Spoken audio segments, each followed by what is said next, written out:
السلام عليكم. اليوم غادي نهضر على واحد الموضوع مهم بزرف، فالقانون العقاري في المغرب. حسب المادة 4 من مدونة الحقوق العينية رقم 39.08 مبقاش مسموح إبرام العقود العرفية المتعلقة بالعقار، يعني أي بيع أو شراء ديال عقار خاص يكون بطريقة قانونية رسمية. القانون يلزم أن هذا التصرفات العقارية تتوثق إما عند موثق أو عند العدول أو في عقد ثابت التاريخ عند محامي مقبول لدى محكمة النقد.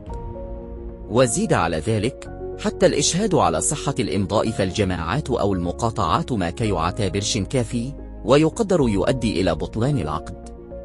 المغزى هو حماية المواطنين من النزاعات وضمان أن كل عملية عقارية تكون قانونية ومضمونة.